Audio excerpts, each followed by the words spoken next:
Hello learners, welcome back to my channel ed learning. आज हम एक और फिजिकल ज्योग्राफी के टॉपिक के साथ आए हैं, दैट इज़ टेम्परेचर। अब बेसिकली टेम्परेचर होता क्या है? टेम्परेचर एक फिजिकल क्वांटिटेटिव एक्सप्रेशन है जिससे हमें कोल्डनेस या हॉटनेस फील होती है। जैसे कि मैंने पहले भी वीडियोस में बताया था, टेम्परेचर को जो हम मेजर करते हैं वो हम मेजर करते हैं थर्मोमीटर से। चाहे हम बॉडी टेम्परेचर मेजर कर रहे हों, चाहे हम एटमॉस्फेयर का टेम्परेचर मेजर करेंगे, हर तरीके के टेम्परेचर को हम मेजर करते हैं थर्मोमीटर से। अब टेम्परेचर का क्या इंपॉर्टेंस है हमारे एटमॉस्फेयर पे, वो देख लेते हैं। It influences the actual amount of water vapour present in the air. It decided the moisture carrying capacity of the air, as we all know that temperature बढ़ता है तो एयर अनसैचुरेटेड हो जाती है and it carries more moisture with it. और जब temperature drop हो जाता है तो एयर सैचुरेटेड हो जाती है, तो उस टाइम पे वो लेस वाटर वेपर अपने साथ कैरी करता है। तो टेम्परेचर डिसाइड करता है कि एक्चुअल अमाउंट ऑफ ह्यूमिडिटी या वाटर वेपर कितना है हमारी एयर में, वो टेम्परेचर डिसाइड करता है। It also decide the rate of evaporation and condensation. As we all know that in summers जब टेम्परेचर बढ़ता है we experience more conventional rainfalls, because water जो है वो जल्दी हीट अप हो जाता है एंड स्टार्ट इवेपोरेटिंग, और उसके बाद कंडेंसेशन स्टार्ट हो जाता है। And therefore we can say that it governs the degree of stability of the atmosphere. Point is, it affects the nature and the type of cloud formation and precipitation. And ऐसा क्यों होता है, क्यों effect करता है temperature की कैसे cloud form होंगे और कितनी बारिश होगी? बिकॉज जो रिलेटिव ह्यूमिडिटी है वो डायरेक्टली रिलेटेड होती है टेम्परेचर से। टेम्परेचर और रिलेटिव ह्यूमिडिटी का डायरेक्ट रिलेशन होता है। Relative humidity is inversely proportional to temperature. अगर टेम्परेचर बढ़ता है तो रिलेटिव ह्यूमिडिटी कम होती है, अगर टेम्परेचर कम होता है तो रिलेटिव ह्यूमिडिटी बढ़ती है। So these are the importance of temperature in our atmosphere. This is how the temperature regulates our atmosphere. What are the factors that is influencing the temperature in our atmosphere? First is latitude. Second one is altitude, continentality, ocean currents and winds, slope, shelter and aspects, and natural vegetation and the soil. ये सारे factor effect करते हैं temperature को। अलग अलग point पे temperature अलग अलग होता है, तो ऐसा कैसे होता है देख लेते हैं। सारे पॉइंट्स को एक एक करके समझ लेते हैं। First one is latitude. सबसे पहले ही हमारा जो अर्थ का मिड पॉइंट होता है जिसको हम इक्वेटर कहते हैं, उससे अगर 23 डिग्री नॉर्थ जाएंगे तो उसको हम ट्रॉपिक ऑफ कैंसर कहेंगे, और अगर 23 डिग्री साउथ जाएंगे तो उसको हम ट्रॉपिक ऑफ कैप्रिकॉर्न कहेंगे। इक्वेटर से अगर हम 66.5 डिग्री नॉर्थ जाते हैं तो आर्टिक सर्कल कहलाता है, एंड अगर 66 डिग्री साउथ जाते हैं तो वो एंटार्क्टिक सर्कल कहलाता है। और नॉर्थ में जो होता है वो नॉर्थ पोल है और साउथ में साउथ पोल है। अब बेसिकली होता क्या है, ये हमारे सन है, सन की जो रेज है, सबसे ज़्यादा सन की रेज कहाँ पे पड़ती हैं? इक्वेटर पे पड़ती हैं। तो सबसे ज़्यादा टेम्परेचर जो है इक्वेटर पे होता है। जैसे जैसे हम ऊपर की तरफ जाना स्टार्ट करते हैं या नीचे की तरफ जाना स्टार्ट करते हैं, टेम्परेचर कम होता चला जाता है। फिर ट्रॉपिक्स में इक्वेटर से टेम्परेचर थोड़ा कम होता है। उससे के ऊपर जैसे जैसे हम टेम्परेट जोन में जाते हैं वहाँ पे टेम्परेचर और कम हो जाता है, और नॉर्थ पोल और साउथ पोल में टेम्परेचर माइनस डिग्रीज में पहुँच जाता है, क्योंकि सन की जो रेज है वो हर जगह पे इक्वली नहीं पड़ती हैं। सबसे ज़्यादा इक्वेटर पे पड़ती है, फिर धीरे धीरे करके ऊपर ऊपर करके कम होती चली जाती है, और फिर बाकी फैक्टर्स भी इफेक्ट करते हैं, जैसे कि क्लाउड्स होते हैं वो सन की रेज को अब्जॉर्ब कर लेते हैं, या वाटर वेपर्स या डस्ट पार्टिकल्स होते हैं वो सन की रेज को अब्जॉर्ब कर लेते हैं, जैसे कि हमने हीट बजट वाले चैप्टर में पढ़ा था। नेक्स्ट फैक्टर जो हमारे टेम्परेचर को इफेक्ट करता है दैट इज ऑल्टीट्यूड। जैसे जैसे हम सी लेवल से हाइट की तरफ जाना स्टार्ट करेंगे, जितनी ज़्यादा हाइट की हम तरफ जाते रहेंगे टेम्परेचर उतना ज़्यादा कम होता जाता है। इस तरीके से टेम्परेचर कम होता चला जाता है। ये जो प्रोसेस है इसको हम कहते हैं लैप्स रेट, मतलब with the increasing altitude temperature decreases, इसको हम कहते हैं लैप्स रेट। इसका बेसिकली वैसे तो लैप्स रेट हर जगह पे अलग अलग होता है, कोई फिक्स नहीं होता है, लेकिन फिर भी एक फिक्स रेट माना गया है कि पर किलोमीटर जो टेम्परेचर गिरता है that is 6 degree Celsius. Next factor that is affecting the temperature of the atmosphere is कॉन्टिनेंटलिटी।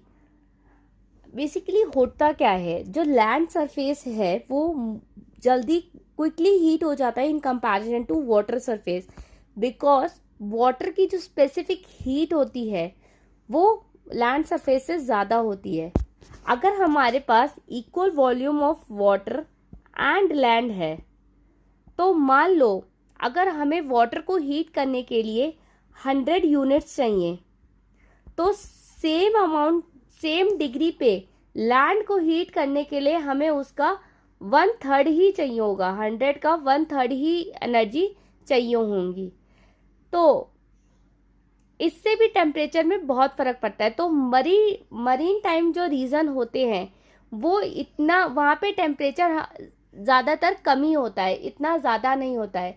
अगर हम कंपैरिजन करेंगे हमारी कंट्री में, अगर हम जितना भी कोस्टल एरिया है वहाँ की बात करते हैं, तो वहाँ जब नॉर्थ में 40 डिग्री 45 डिग्री तक टेम्परेचर पहुँच जाता है, वहाँ तब भी टेम्परेचर 32, 35, 36 ऐसे रहता है, बिकॉज वाटर को हीटअप होने में ज़्यादा एनर्जी और ज़्यादा टाइम चाहिए।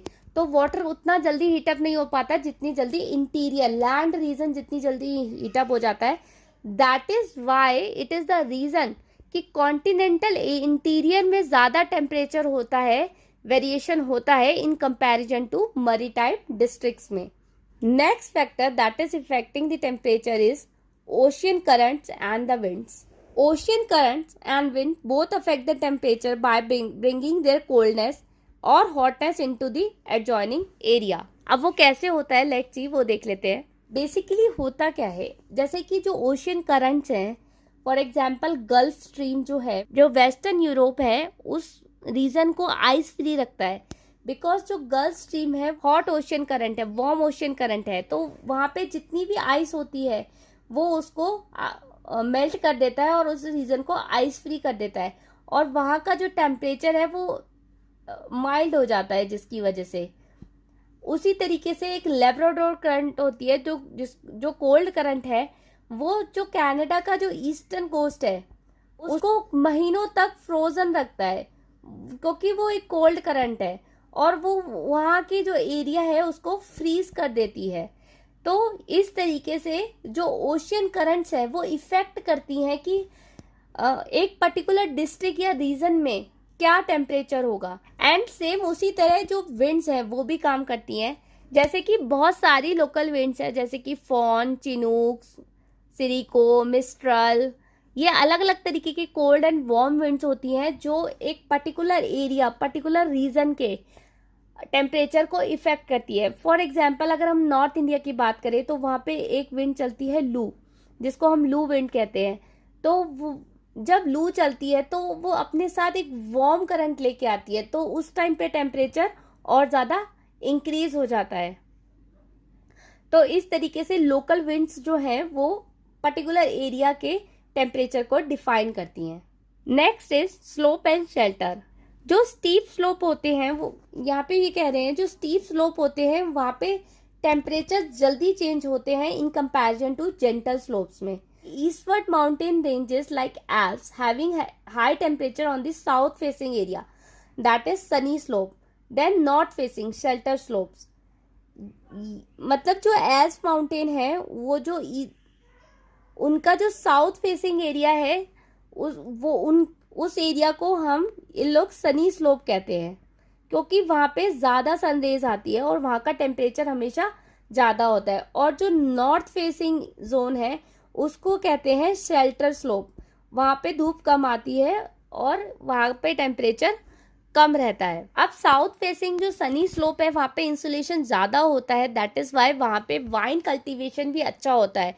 और वहाँ वेजिटेटिव कवर भी ज़्यादा होते हैं, ज़्यादा फार्मिंग होती है वहाँ पे। बट ऑब्वियस है जहाँ पे ज़्यादा सनरेज होगी फार्मिंग भी फिर वहीं ज़्यादा होगी। And this is also the reason that sunny slope area में ह्यूमन सेटलमेंट भी ज़्यादा है in comparison to shelter slope. Shelter slope को हम शेडी स्लोप भी कहते हैं। So this is how slope and shelter affects the temperature of the atmosphere or the particular region. Next is natural vegetation and the soil. First one is there is difference in temperature between forest area and the open area, because जहाँ पे forest cover area अच्छा खासा होता है वहाँ पे कितनी जगह ऐसी होती है जहाँ पे सनलाइट कभी पहुँच ही नहीं पाती। दैट इज वाई ऐसा भी होता है कि जंगल के एरियाज का टेम्परेचर लोअर होता है in comparison with open space in the same latitude. And second point says the light soil reflect more heat than the darker soil which are better absorber. जो डार्क सॉइल होती है वो absorb करते हैं, जैसे black soil होती है वो एब्जॉर्ब करती है हीट को, तो वो जल्दी वार्म अप हो जाती है, तो वहाँ की लैंड जल्दी वार्म अप हो जाएगी, वहाँ ज़्यादा टेम्परेचर होता है in comparison to light soil, जिसकी वजह से सेम लैटिट्यूड में अलग अलग सॉइल होने से टेम्परेचर में स्लाइट डिफरेंस होता है। फॉर एग्जाम्पल सैंड सॉइल वो इतनी जल्दी हीटअप होती है उतनी ही जल्दी कूल्स डाउन भी हो जाती है। अगर we talk about the clay जिसमें मॉइस्चर होता है तो वो warm up and cool down दोनों ही बहुत स्लो होता है उसका, तो उससे भी टेम्परेचर में स्लाइटली डिफरेंस आ जाता है एंड वो उस पर्टिकुलर एरिया के एटमॉस्फेयर के टेम्परेचर को इफेक्ट करता है। सो learners this is all about temperature. I hope सबको समझ में आया होगा और वीडियो अच्छा लगा होगा। अगर वीडियो अच्छा लगा हो तो उसको लाइक करें, शेयर करें और कमेंट में ज़रूर बताएं कि वीडियो कैसा लगा, और चैनल को सब्सक्राइब करना ना भूलें। Till then take care, bye bye.